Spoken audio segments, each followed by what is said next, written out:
My name is Lena. I'm 21, and I live in Kopal, a small town near Minsk, the kind of place where even the wind seems too lazy to hurry. The asphalt here is fractured, the cracks spreading like veins, reminding me of the old tiles on our kitchen floor. My mother works at the post office, often late into the evening. I'm a part-time student, and I'm temporarily living with my father. Temporarily. For the third year now. Dad, Valeriy Petrovich, is a former electrician who now works as a guard at the local school. He's 51, but for a long time now, he hasn't resembled the tired fathers I saw at my friends' homes. He's meticulous, always clean-shaven, in fresh shirts and clean socks, even at home.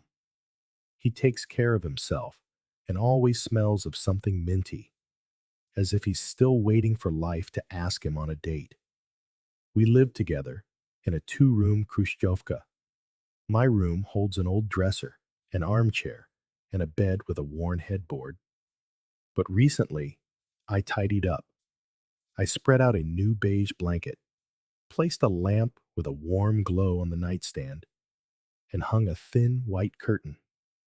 I did it as if it wasn't for me, or at least, not only for me. That night, everything was ordinary. Mom was staying over at a friend's place for a birthday.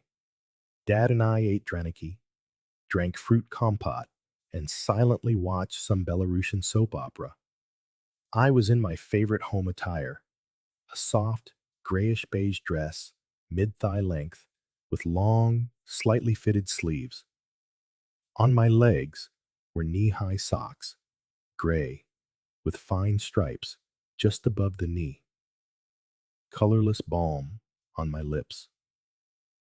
My hair was gathered in a messy bun that cascaded onto my neck, and I could feel my father's gaze lingering on these small details. I noticed he didn't rush to turn off the television as if he were waiting for something. I went to my room, but left the door ajar. I switched on the fairy lights above my bed and settled in with a book. A moment later, the floorboards creaked in the hallway. Lena, his voice was almost a whisper. I looked up. He was standing in the doorway, barefoot, in sweatpants and a t-shirt, holding a mug of tea. His expression was a little lost, yet calm. Are you awake? I nodded slowly. Can I just sit here for a bit? I nodded again. He perched on the edge of the bed, and I felt the mattress dip under his weight. He was quiet. We sat in silence for a minute that felt much longer. It's warm and cozy in here, he said suddenly. I remember when you were little. You'd always crawl into my armchair. Your feet were always cold. I smiled. That's true. Nothing's changed. He looked at me intently, his gaze slowly shifting to my legs, which were wrapped in the blanket. You've changed, he said. I didn't realize it at first, but now I look at you and wonder, when did you grow up? I didn't know what to say. A strange current ran through me, a mixture of awkwardness and a soft, electric hum. I felt his attention slide a little lower than it should, but it wasn't crude, and because of that, the air grew even quieter. I adjusted the blanket, but not too quickly. Suddenly, as if without thinking, he reached out and brushed a stray strand of hair from my face. Sorry, he said quickly. It just happened. I exhaled softly. He met my eyes, and in that moment, I realized it for the first time. He wasn't just a father. He was a man living so close. A man who sees, who notices, who thinks. We sat in silence for a few more minutes. He didn't touch me again. He just sat there. I knew a line had just been drawn between us, but it was already trembling from his gaze, from the silence, from the fact that this room now held not only warmth, but something entirely new, almost invisible, almost dangerous. He stood up. All right, I think I'll head to bed. I nodded. He left. I lay awake for a long time, the warm air carrying the faint scent of his cologne, mingling with something that felt inevitable. After that night, sleep wouldn't come. The fairy lights flickered, and my thoughts twisted into a knot. He had only sat there. Nothing had happened, or had it? A strange feeling lingered in my body. Not shame, not fear, but a kind of thrilled anticipation, as if something had begun that I could no longer stop. The next day, everything seemed normal. We had breakfast in the kitchen. I wore a cotton top with a wide neckline and thin pajama pants printed with mint leaves. He, a gray robe over a t-shirt. Dad pretended to read the newspaper, but his eyes met mine more often than usual. I would catch his glances and then linger at the stove, bending to take off the kettle, fixing my hair, raising my arms. It wasn't on purpose, but it wasn't entirely by accident either. Mom returned around lunchtime and immediately went out to the garden. It was a typical weekend of rituals and habits, but I was no longer the same Lena. It was as if my old skin had been shed, leaving only a living, breathing woman who felt everything down to her fingertips. That evening, Dad suggested a walk to the river, just outside of town, where we used to have picnics. I was surprised. He hadn't invited me like that since I was a child. The weather was beautiful, cool but windless. I put on a long, dusty rose skirt, a thin turtleneck sweater, and my old leather backpack. For him, they were just clothes. For me, they were an image, a quiet fetish, just for myself. We walked along a path that wound past orchards, the trees already losing their leaves. He carried a thermos of tea. I had a blanket. We walked in comfortable silence, punctuated by his simple questions. How's school? Which professors are annoying you? What are you making from those TikTok videos? He laughed then, a sudden, easy sound, almost boyish. We reached the riverbank, and I spread the blanket on a small hill. As he poured the tea and handed me a cup, his fingers brushed against mine.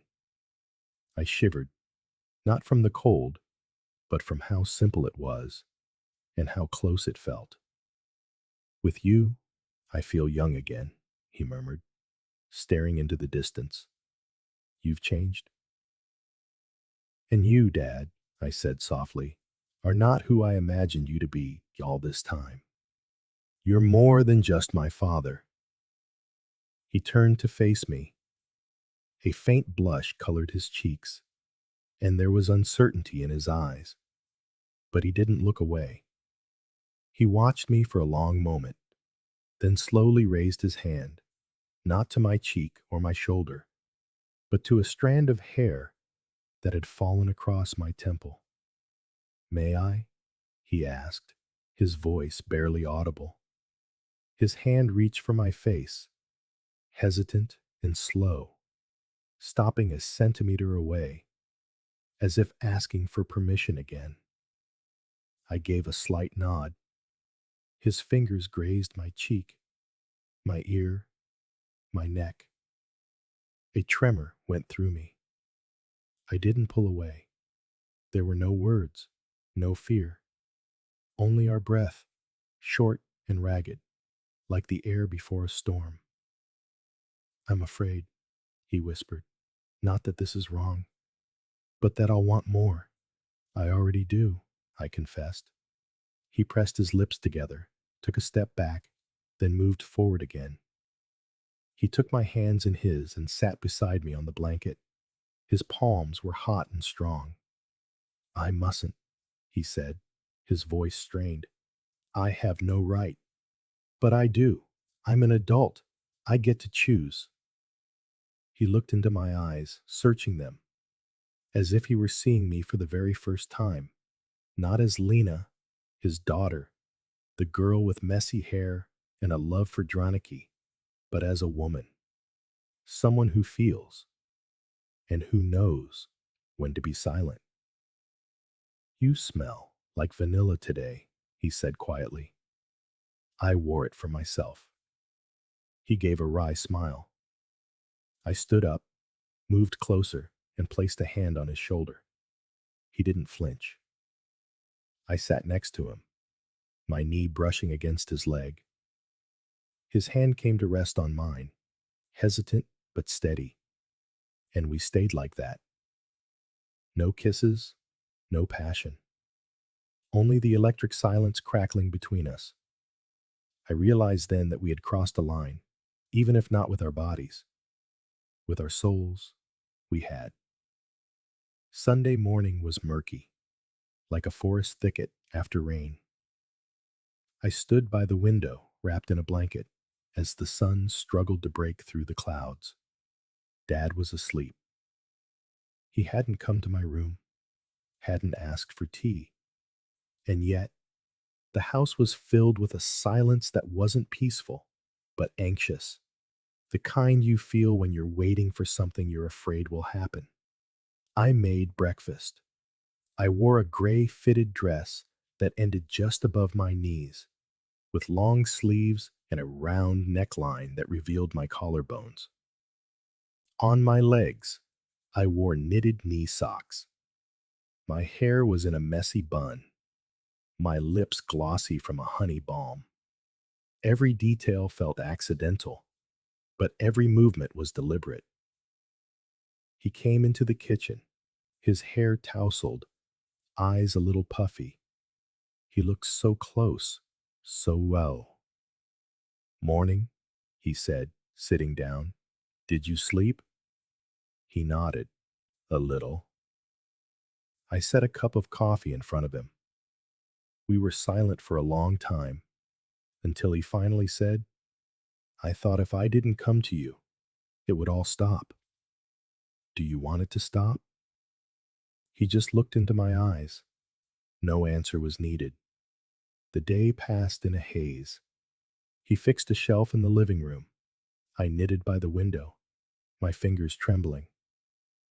That evening, Mom called to say she was staying another day. Grandma's blood pressure was high. After dinner, he didn't go to the living room as usual. He stayed at the table. I was washing the dishes, my back to him, but I could feel him there. Then, footsteps. He stopped right behind me, not quite touching, but I could feel his warmth enveloping me. Lena! I turned. He was so close, and his eyes held a terrifying mix of strength, tenderness, and pain. We have to stop this, he murmured. But we're already here, I replied. He reached out, his hand gently touching my neck, just as he had the first time, as if afraid I might disappear. I tilted my head back, and his palm slid behind my ear. The movement was barely perceptible, but my heart leaped. We can never go back to how it was, I whispered, and we shouldn't. He leaned in, his forehead touching mine. We stood like that, unmoving. His fingers rested on my waist, mine on his chest. Everything that had been restrained, held back, and accumulated broke through in a single breath, a single touch that was not carnal, but almost prayerful. He didn't kiss me. He only stroked my hands, my face, my hair. Somehow, we ended up in my room. I don't remember how we got there. We didn't undress, didn't break any more boundaries, but simply allowed ourselves to be near. I lay on my back, and he sat at the head of the bed. His hand rested on my shoulder, mine on his cheek. "I'm scared," he said. "And I'm calm," I replied, "because right now, you're not my father. You're just a person who's hurting. And I need you, because I'm the same."